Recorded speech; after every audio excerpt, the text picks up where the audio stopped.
Going on, Switch Mentality? Today, I couldn't be more excited because we have on Kwame Osei. And honestly, if I read you guys his resume, we could be here literally all day. But just in short, he's an actor, he's a writer, he's a coach, he's a teacher, he's a speaker. He's all of these things combined, which is one of the main reasons I wanted to bring him on Switch Mentality, because he really embodies the fact that you are more than an athlete. So Kwame, thank you so much for coming. How you doing? Hey, thanks for having me, bro. I really appreciate this, man. And before I start, I just want to say how proud I am of what you're doing. You know, like to see things you're doing at this young age is it's inspiring, and it's just so really it gives me a warm feeling seeing this, because I know the future is in good hands with guys like you. You know what I'm saying? So keep repping GH, rep the Osei name. You know, and I'm proud to be connected with you in that way. Appreciate that. We're basically brothers. We both got the Olsey anyway. So, Sir. so Kwame, I was reading a bit of your story online, and I was honestly a bit amazed at how you even ended up here today. But one of the more intriguing things that I read is that you obviously grew up in the Jane and Finch, Rexdale area, had some tough upbringings, and you even got some scars to show for that. So tell us a little bit about those upbringings and how you even managed to be here today. Man, my story is it's miraculous considering the environment I grew up in. You know, I grew up in Rexdale, which is in Etobicoke in Toronto. And growing up, you know what? Like growing up, the guys I looked up to, the guys who I thought were cool, looking back now, weren't the best guys for me. You know, I grew up looking up to the drug dealers, the gangsters, you know, and the guys making money. You know, those were the guys who were cool to me. And Rexdale is a urban environment, just like most places in the States, where there's high drug violence, high gang rates, and those were what was expected of me. You know, I was expected to end up dead, locked up, or in jail, or have a deadbeat job. You know what I mean? So that was the statistics for what I had growing up, and I ended up getting involved in that lifestyle. I ended up being the stat, you know, getting involved with the gangs. I ended up getting involved in violence and drugs. And if I was to say the things I did, you know, people would look at me differently. So I try not to get into too much detail. But that life was heading me down a path that a lot of my friends ended up in. You know, I had I'll give you a quick story. There was a group of us that I used to hang out with in high school. There was about 9 of us. 4 guys are dead right now. 3 guys ended up in jail, and just me and another guy have a decent job right now. So that's the type of environment I grew up in. So I'm honestly, to be here, to be able to talk to you right now is a true blessing and a true miracle. And it didn't happen overnight. Wow, that's crazy. And it seems as if you were in this position to fill, right? Like you mentioned, you had friends and people around you that weren't necessarily heading in the right direction, and it almost could have been easy for you to like follow these directions. So was there like a defining moment that caused you to want to turn your life around and really make that decision not to follow what kind of society has placed for you, and not to follow that path that Honestly, there wasn't one defining moment. There was a sequence of defining moments. And the first sequence of that was me leaving my environment, me leaving Rexdale, leaving Toronto, leaving my comfort zone, leaving my bubble, leaving the hood, and stepping out and going away for football. I went to Vanier College initially. And when I was at Vanier, here's the thing. When I was at Vanier, I thought I was doing good. You know, I thought I was there for football, but at the same time, I was smoking weed and drinking consistently on the weekends. But the thing for me is that I thought that was good, because I left from being around the drug dealers, being one of the guys selling drugs, to guys doing the drugs. But in my perception, that was good. But sometimes you don't know what good is until you see it. So once I went to university, that's when the real change started happening. But like I said, I had to leave my environment to see what the real world really was. You know, things in my environment that I thought were normal, I started realizing weren't normal. Like I grew up seeing some messed up stuff that, you know what, that I became desensitized to. You know, I've seen people get stabbed. I've been stabbed myself. I've seen people get shot in front of me. You know, growing up in Rexdale and GTA, screw-face capital of the world. You know, you walk around, you're not smiling at nobody. You're walking around, mind your own business, screw face, and that's normal. I go to Antigonish, Nova Scotia, where people are walking by me, walking past me or towards me and smiling at me. I'm just like, why? What are you smiling at? But I'm realizing that I'm the one that there's something wrong with me because I feel awkward when somebody's smiling at me, but somebody's just being nice. I started realizing once I left my comfort zone that there's nice people out there. That being a human being doesn't mean to be tense and to be ready to react and respond to any and everything. You know what I mean? So that was the first change that happened. That was the first defining moment, leaving my environment and seeing the world for what it actually really is. So you mentioned leaving your environment, and of course, when you leave your environment, there's this transition phase, and there's this period where, like you said, like people are smiling at you, and still you're looking at them like, bro, like what are you smiling at? Like this is not how I grew up.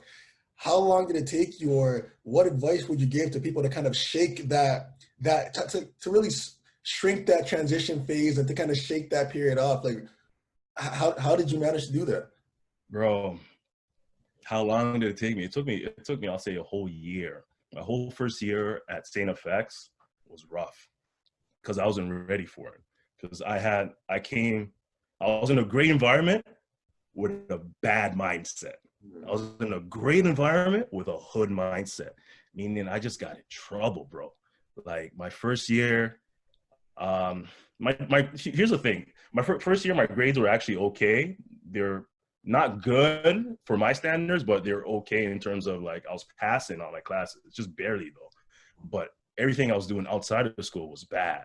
You know, it got to the point where I almost got expelled my first year in university. This is something I don't really talk about much. I almost got expelled. Like the dean of students literally sent an email to me saying, actually, no, my head of coach sent an email to me saying the dean of student sent them an email saying that I'm under the review for expulsion. And if it wasn't for a really close friend of mine who's a law student, shout out to you too on being a law student. I probably would have called you if you were my friend back then, who was a law student that wrote an amazing email, very articulate, that just really represented who I was and or who they saw me to become. That the school gave me a chance and let me stay there. So like my first year, I was just, man, I was violent every weekend at the bar. I'm getting in fights every weekend. Like my teammates are coming to me to help them out because they knew I was about the action. You know what I mean? So my first year, man, it was rough, man. It was rough. My first year, I was just an angry kid, man. And the thing is that for me, that was my normal. You know what I mean? Like in Rexdale, my friends were like that. So being in an environment where I was kind of like, it was tough because I felt like I didn't fit in. And when you don't feel like you fit in, you put a shell on. You know what I mean? You put a mask on. You're afraid of being judged. So when I was in that environment, the best I could do, especially when I drank, was get my war on. You know, be a soldier. You know what I mean? So and that hurt me. That hurt me. That almost cost my career, to tell you the truth. I got in a lot of fights my first year to the point where I almost got my hand amputated, but that's a whole nother story. I don't know if you want to get into that, but it was a rough first year. And how do you get past that? You know how you get past that? You got to evaluate yourself. You got to evaluate your life. You got to evaluate your circle. You know, a lot of times when things aren't happening right for us, we're quick to blame other people when sometimes it's the man in the mirror's fault. You know what I mean? If I'm around people that are bringing me down, it's my fault for being in this environment. You know what I mean? So if you got dreams, goals, and aspirations, and your environment, your current environment doesn't represent what you want to be, it's up to you to remove yourself from that environment. It's up to you to place yourself in a position that you're going to be able to grow. It's up to you to recognize that, hey, you're angry inside. You got to change, because if you keep doing what you're doing, you're only going to end up getting expelled from school, then end up being like the rest of your friends. So that first year, apart from that, plus a bunch of other things, I don't know if you want to get, I want to leave room for you to ask some questions, but that plus a bunch of other things led to me changing. So my advice to anybody that's waiting for things to start going their way is take time to evaluate your life, evaluate your circle, and place yourself on the right path towards where you want to go. Because if you're not on the right path If you don't have the right foundation for your dreams, your goals, and aspirations, then you're not gonna get to where you want to be. Where you're gonna end up is not where you want to be, because your foundation isn't right. So your foundation needs to be where you're planted right now. That's my answer to that. Yeah, no, you said a lot of great things, and I'm just here reflecting on how you became like a troubled youth, and you were getting into fights, and you almost got expelled, and then you turned into an academic All-Canadian. You turned into a team captain. So, how much did football play a role in this transformation? Um, Football played a huge role, but prior to that, I chose to stop being a stereotype and to be the prototype. You know, growing up, I had a cousin who I really looked up to, and he between the ages of 20 and 28, he was in jail for about 7 of those years. At the age 28, he died, and this guy was like the dude in my area. Like, you know when you have that older brother or older cousin that you just really look up to, like that was my superhero, and that was the guy that I used to be proud just to say, yo, that's my fam right there. You know, people wouldn't mess around me because that's my big bro. And when he passed away, like it really hit me, because I remember staring at his casket and seeing his frail body. At that time, I just realized that, yo, this guy never graduated high school. He didn't get a college degree or anything like that. He's gone, and all he left behind was 2 little girls who will never have a father, who he didn't save any money towards. You know what I mean? And that was that was the next sign of my wake-up call that, yo, if I continue what I'm doing, like I could end up like him. You know. So he wasn't able to get a university degree. He ended up going to jail. He didn't have a good job, right? And he's dead. Those were the stats I just told you about. And I realized that even though I was away at Vanier and whatnot, and I was in Antigonish. Actually, this was before I was in Antigonish. It was actually in Montreal. But I realized that, yeah, my life is not like everybody else's life, but at the same time, what I'm doing is like everybody else's. You know what I mean? So if I actually want to be the change, I got to stop being the stereotype, because I was living the stereotype, it's typical life of somebody from my area. So him not graduating from high school and university and college gave me the ammo, gave me the fuel, gave me the fire to be different and to be the prototype.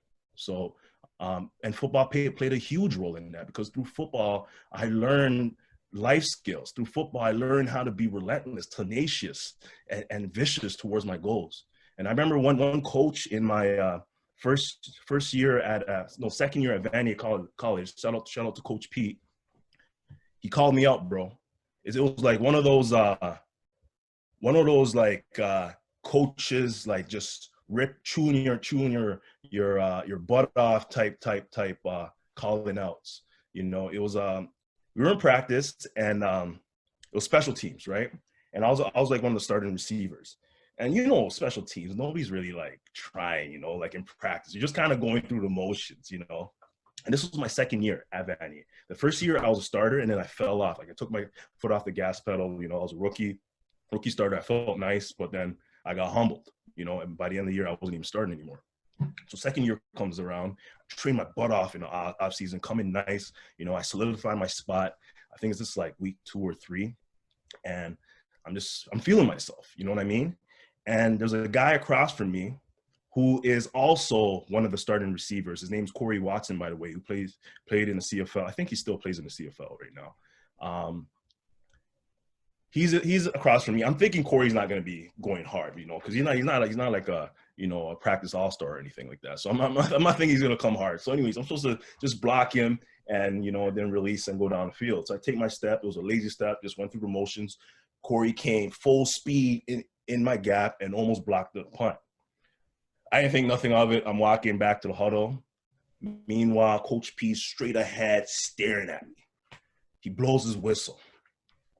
Kwame, I don't get it. You got the look, you got the size, you got the speed, you got the hands, but where the mother bleep, bleep, bleep, bleep, bleep is the heart. You have no effing heart. You did this last year. You started off this way and you fell off. You have no flipping heart. This and that just chewed me out, bro. I don't swear. So the way he said it was like, you felt it. Like he said all those F words and this and that. Like it was just quiet. I heard it, bro. That was like maybe halfway through practice. I didn't say a word the rest of practice. After practice, usually me and my boys, was like 4 of us that lived in a house across the street from the school. We all walked home together usually, and we just, chop it up on the way back, where we go get food. And we're usually in the living room just, busting jokes. That day, I didn't talk to nobody in the locker room. I went to the locker room, took my clothes off, put my clothes got my bag, walked home alone, went straight to my room, didn't talk to nobody for the rest of the night. He humbled me. Like, he just made me feel like, what are you doing with your life, bro? Like, who are you? Like going through emotions. Like, he said, you have no heart. You know what that means to somebody? You have no heart. That means you're not giving any effort. That means you're soft. That means you're whack. So I was like, yo, no heart, bro. Like that was like the biggest thing, the biggest disrespect anybody could say to me. But at the same time, that was the number one thing I needed at that time. So the reason why I tell you this is because my third year at St. FX, I get voted as captain again. And one of my coaches, Coach Donnie D, brings me up. And he says, Kwame is a captain because Kwame is tenacious. Kwame is relentless. And Kwame represents what an X-Men football player should be. Essentially, he said, I had heart. So that was like full circle for me. And if it wasn't for Coach P ripping my a-hole apart, I never would have gotten it, because I was happy with just becoming a starter. I was happy with just, being there. But it's not good enough to just be there. You know what I'm saying? Yeah. No, and it's crazy the impact that coaches can have on players' careers. And I think about even back to my career, and you think about all these times. I had this one high school coach who I absolutely despised, and I hated him. And in high school, like, I was a good player, and like I went to every practice. I thought I worked pretty hard, but for some reason, like, he just didn't think I worked hard enough. And whether it was track, whether it was badminton, volleyball, baseball, all these sports that I would play, like, he would always say the same thing. And I'm looking at him like, Coach, not only am I winning every single one-on-ones, like, we leave the games, I'm leaving with the best numbers. Like, what is the problem? I don't understand. Like, I'm giving you what you want. And he just kind of looked at me and said, you know what? If you trained harder, if you took this more seriously, you'd be so much of a better player. And like, he said that at the end of our championship game when we just lost. And that sat with me. And it's crazy that you're bringing that up, because like, that sat with me. And then from that day forward, like, I just told myself, like, if the worst thing that anybody can say about me at practice is that I go too hard, is that I'm too competitive, then I'll take that. So if guys like, yeah, you know what, Chris is a good guy, but at practice a bit of an asshole, to me, I almost welcome that. I almost welcome that now, just because that one moment that I always think back to, where my coach literally looked at me and thought that, like, I just didn't bring it. I didn't work hard enough. And now, you being a coach and being able to plant these seeds to the newer generation, like, how do you balance this delicate transition of either screaming at them and telling them they have no heart, or bringing them in and letting them know, like, man, I get it that you're trying, I get that you're going in the right direction, but like, I need more. Like, how do you balance that now as a coach, and you being able to see both sides?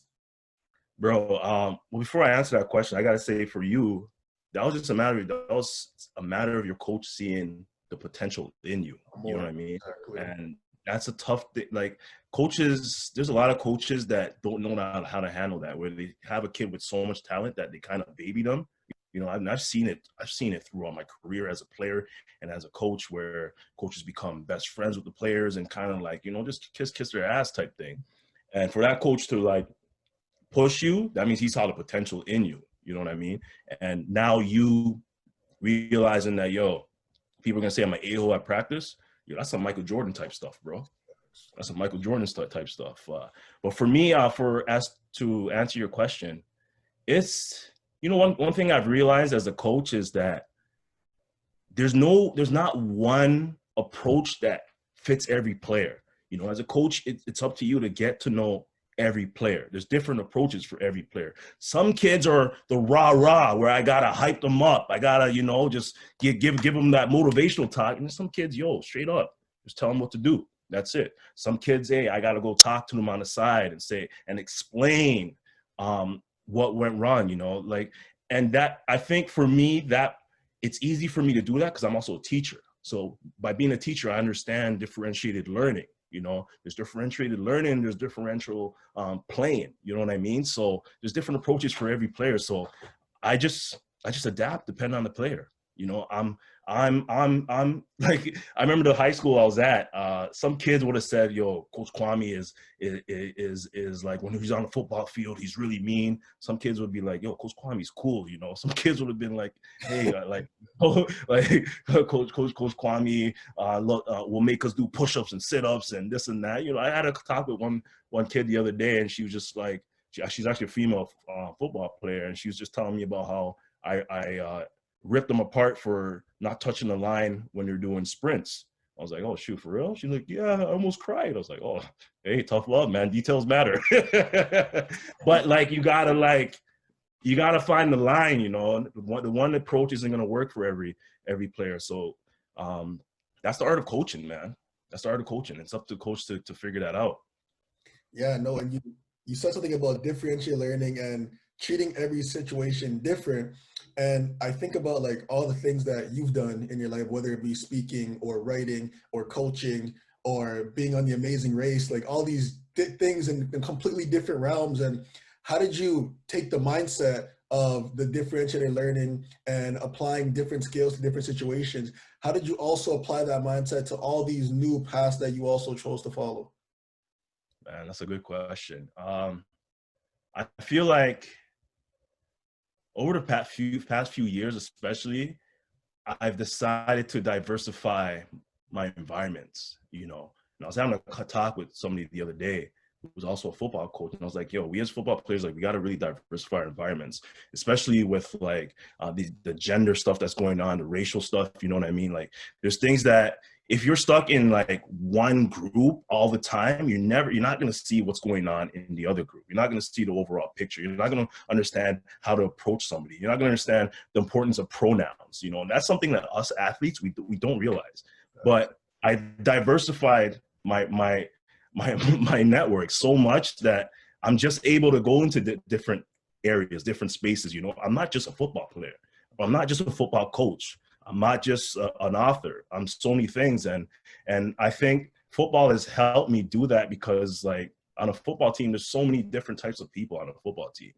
You know what I mean? Like, that's the ultimate team sport where like you have bigger guys, you have skinnier guys, you have guys of different ethnicities. So I've just learned to adapt and conquer. That's just my mentality. Whatever I do, I'm gonna adapt and conquer. Whatever space I'm in, I'm gonna make sure when I enter that space that I leave it better than I came there. You know what I mean? So everywhere I've been, I just found a way to make a difference and just to leave a lasting impression. And I don't know, it's just my mentality. You know, I Yeah. don't know if that answers your question. No, it does, because you're able, and I think there's a common theme here, right? Where you're able to apply all these lessons, whether it be through coaching, whether it be through speaking, whether it be through writing, and you're able to apply them into different situations. And even though the situation in itself is different, the lessons stay the same, right? Like all the relentlessness that you learn through football, like I'm sure writing and being a writer and being an author, like I've read about writer's block, you know what I mean? Like you obviously you're gonna meet those obstacles, right? And again, you're finding ways to kind of jump over those obstacles. And because you have like these difficult situations to allude to, whether it be your upbringing or whether it be your first year at St. FX or that coach who reamed you out, you've been through tough times and difficult times, but you've managed to come on the winning end, right? And I think you kind of apply that same mentality, whether it be acting or writing or whatever it is. You just you keep that mindset with you regardless of what it is. So I think it does apply. Big time, bro. And you know what? Like, also my mentality towards things. Here's the thing, man. Like, my approach to everything is that I've had situations where, like, I was once held at gunpoint. I was stabbed before. Like I was sliced here and I was sliced here. And if you really think about it, like this one, I was sliced from behind, and the person could have easily slit my throat. And this, in the same instance, this person could have easily, this one starts like right here where my eye socket is. I could have easily been blind in this eye. So the reason why I'm telling you this is that, like, man, my mentality, and I got in a car accident where, like, it was a situation where you see on the news all the time when people don't survive from it, but yet I ended up scratch free. I was walking, like it was like nothing ever happened. And I look at all of that and I realize, man, like I could have easily been dead. I could have easily been locked up. I could have easily been the stat, but I'm not. And right now, for me, like this was when I was like finishing university, I realized, man, for me to be where I am right now, I wasn't even expected to make it to where I am right now. So everything I do now is a plus. So like, I'm just like, I'm not afraid to try new things. I'm not afraid to fail because failure was already expected of me way back when, and I've already passed that. So everything I do now is only adding to my legacy. Everything I do now is only going to be able to inspire the kids from Rexdale, the kids from all the government housing projects, you know, kids that are seeing what I'm doing. It's only adding on. So it's not even about me, man. It's just about, yo, this is the story. This is the journey. This is the inspiration for the people I'm going to be talking to. So I'm not even, it's not about me, and I'm not afraid to fail because it's not even about me anymore. You know, I've already succeeded in terms of what was expected of me. So if I already succeeded, what's failure? Exactly. You know, the rest is behind you. It's like the rest is gravy right now because you're kind of living not necessarily on borrowed time, but because no one really expected anything of this from you, like you're able to take these risks and take these leaps. And we talk about risks, and of course it wouldn't be a Kwame Osei interview without talking about The Amazing Race, of course. And you're now going on The Amazing Race where these moments are now being broadcasted, you know, your failures are being broadcasted and you have to adapt. Like, and you mentioned before, like, you're not afraid of failure. Like, does that change a bit, the fact that everybody can now see these failures, and how do you take that into account, and what was that experience like? Man, I'll say that was pressure, bro. Like I always say, I thought pressure was being a pro athlete. Pressure is being on Amazing Race Canada, trying to focus on a task, and you got a bunch of cameras in front of you. You got a couple of people asking you questions. You're trying to figure out what's going on. You're sweating, you're thinking, and you don't want to react because you know the camera's right in front of you and you don't want to say the wrong thing, right? That's pressure. And yet you got to stay cool, calm, collected. That's real pressure. You don't want to let down your partner. That's real pressure. You know what I mean? And that's all I can say is that was real pressure, but at the same time, that was an amazing experience, man. It was an amazing experience just to be able to travel the world, travel the country. This is a kid from Rexdale, to be able in a place like Dawson City, Yukon, to be in a place like Jakarta, Indonesia. You know what I mean? Like I told you before, I got out of my little bubble of Rexdale. Like it was big for me to go to Montreal, to go to Indonesia. What? You know, like I soaked it up, man. Me and my partner, we soaked it up, and it was an amazing experience. And it was an amazing experience to represent not just myself, but all the Afro-Canadians, all the Ghanaians, represent Fort McMurray, Alberta. You know what I mean? Like I represented so many different people that represent St. Effects. You know what I mean? I represent so many people that I was just, man, it was just a true blessing, man. It was a true blessing. And you realize how big of an impact you have when like the random people just hit you up and tell you about some little thing that you might have said on a show that just inspired you. And then you take obviously these experiences that you've built in your life and you start writing books and you become an author. And your first book, If Not Me, Then Who? Like, how much of that was to describe, I guess, your situation and to motivate other people to, I guess, follow a similar path, that even though that they could be in a situation where the cards are kind of stacked against them, they can still succeed if they choose themselves? Yeah, honestly, that book was pretty much just a story about my life. And it was, the name was inspired by St. Effects alumni, who in my 4th year at St. Effects, he came to talk to us. And he just he was talking to the team about the opportunity we had.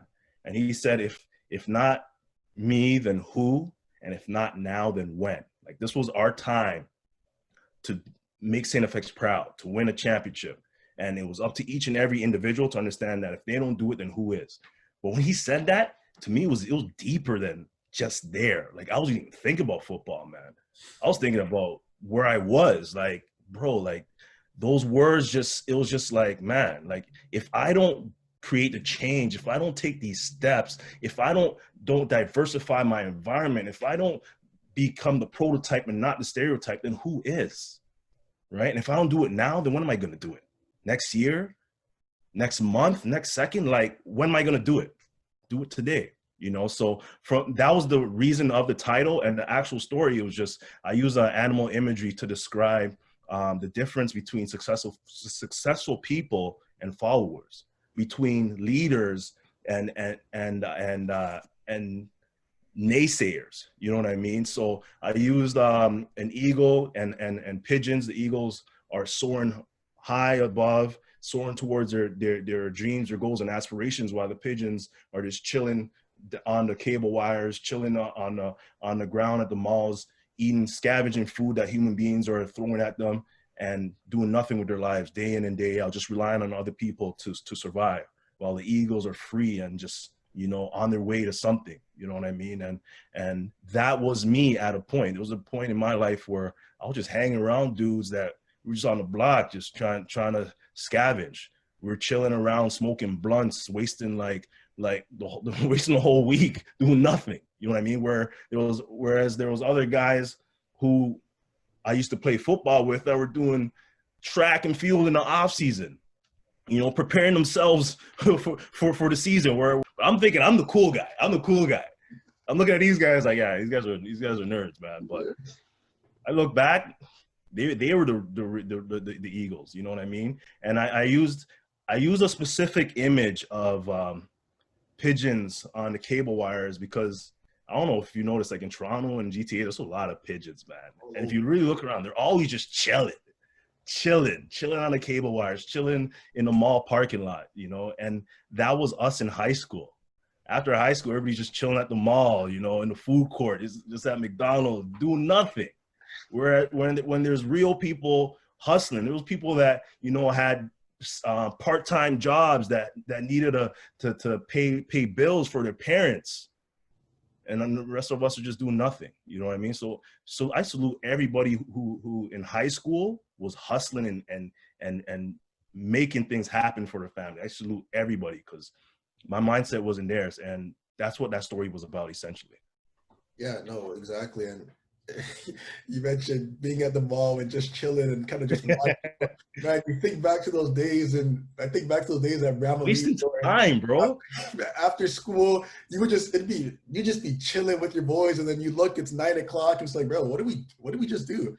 Like, we just spent time like watching people walk around and to see what they were wearing, and we like, sure, like at the time, like it felt like it was good times, but you think back, you look at it, and you're like, damn, I could have done this, you know, I could have done this.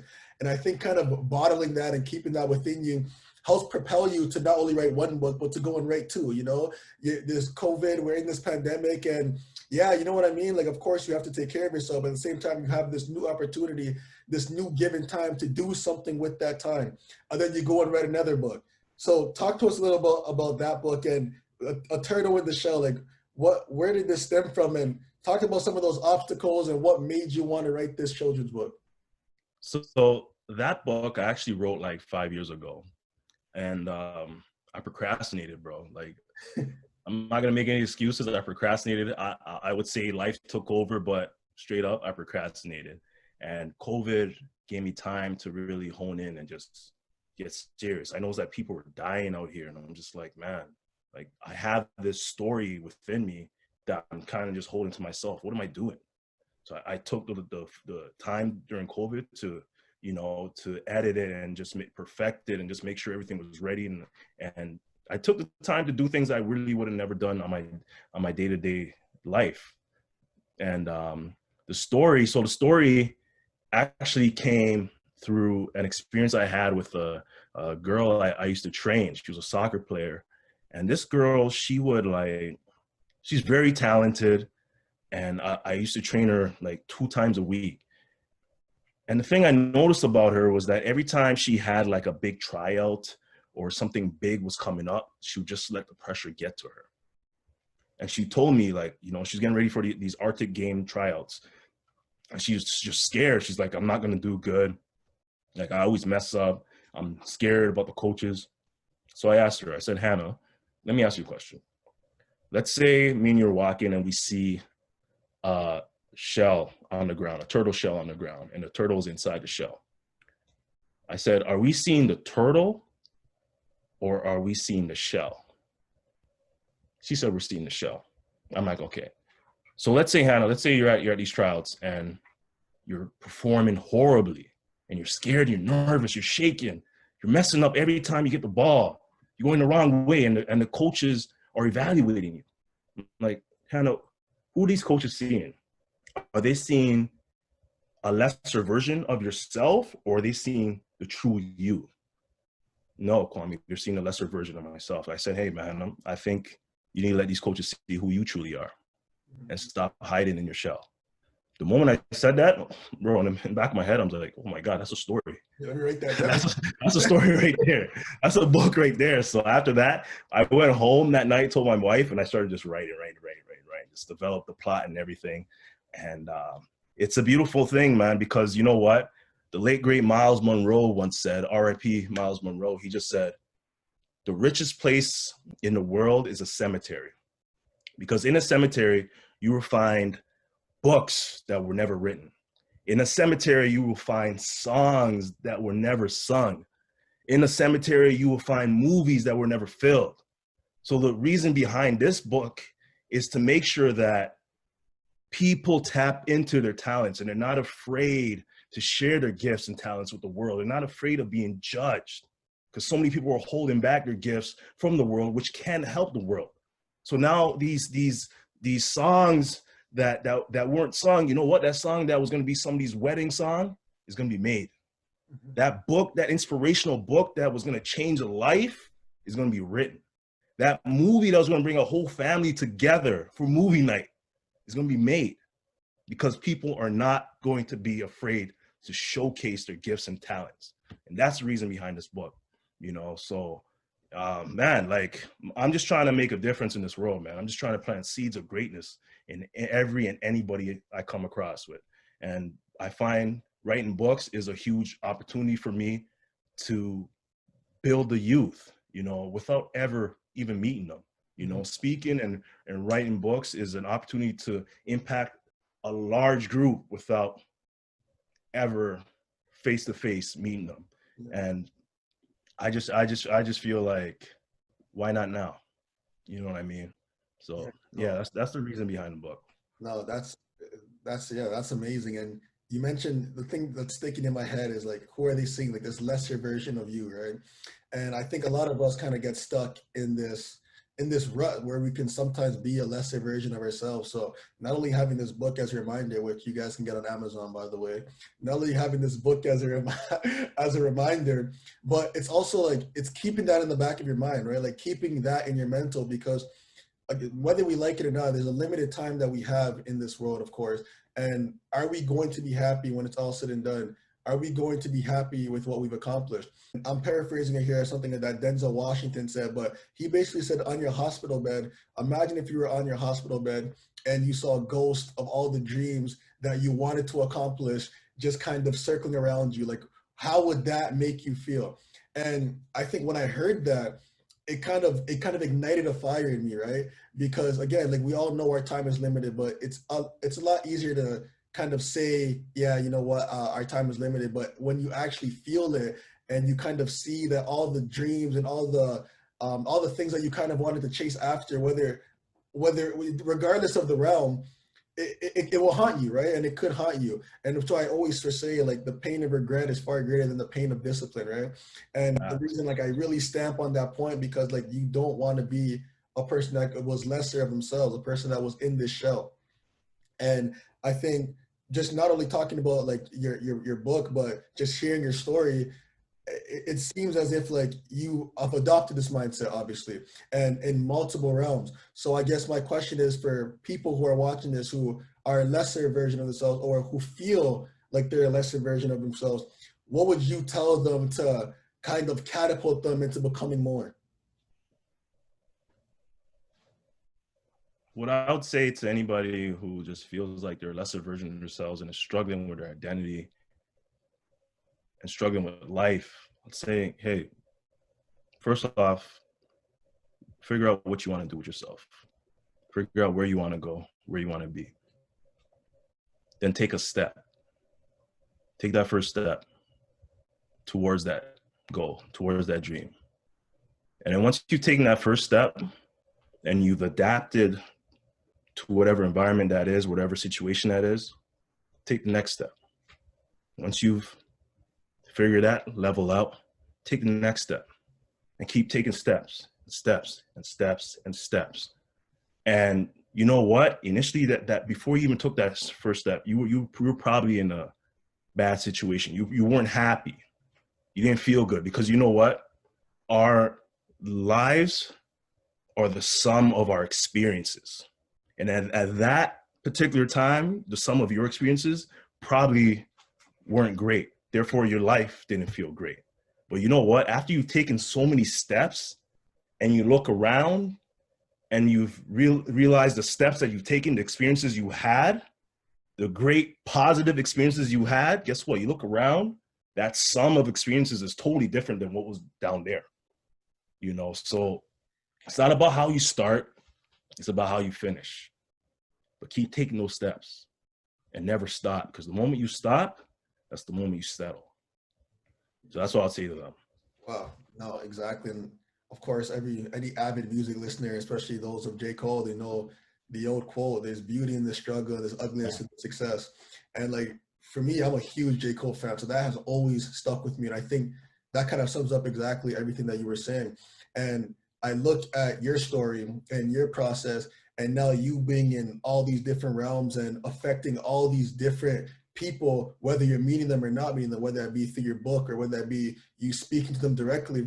And I'm sitting here myself, like feeling inspired, like thinking about different experiences that I've had in my past and trying to turn those experiences into lessons and letting those experiences propel me into something more. So it's crazy because like I like to feel, or I like to say that I'm a pretty like intrinsically motivated person, but I feel like that you can always take the next step and someone can always help you get there. So again, just hearing you speak about your experience, whether it be through the Amazing Race, whether it be your experience as an author, your experience as an athlete, your experience as a person who maybe grew up in a rough environment, and I'm inspired. You know, I'm ready to take that next step. So Kwame, I just wanna thank you immensely for coming on, speaking and bringing wisdom really to this environment, and letting people get access to you and get access to these words, because I think honestly, like these words can really help um, change someone and put them in a different direction that perhaps they thought they couldn't go in. So I appreciate you taking the time. And again, like I'm almost at a loss for words here because it doesn't make sense for someone to grow up the way you did and to have 2 degrees and to now be coaching and teaching and to do it. Like, it's crazy to me that you're doing all these things. And some people, again, they find it difficult to do one of these things well, 2 of these things well, and you're combining 5, 6, 7, and you're still adding more, right? You're still adding more. So I'm amazed, and I'm grateful that you took the time to come on and speak with us. And I think this will do a lot of good to not only myself, but to a lot of the people who are watching this and want to kind of take that next step, but don't really know where to start. Yeah, bro. And that's what it is, man. So hey, no, thank you for giving me this opportunity just to be able to tap into people and plant seeds. You know, that's what's about. As long as I'm able to plant seeds, I'm fulfilling my purpose. You know, my purpose is to serve in any way I can, you know, so that's it. And to everybody out there, man, change your mindset and you change your life. You can't change your mindset, your life will never change, no matter how hard and how hard and how fast you work. Your life will never change because it starts right here, you know. Yes, sir. All right. Thanks for watching Switch Mentality. This was definitely one of my favorite episodes. I appreciate you guys tuning in. Make sure to like, comment, and subscribe. And always remember, you're built different. Peace.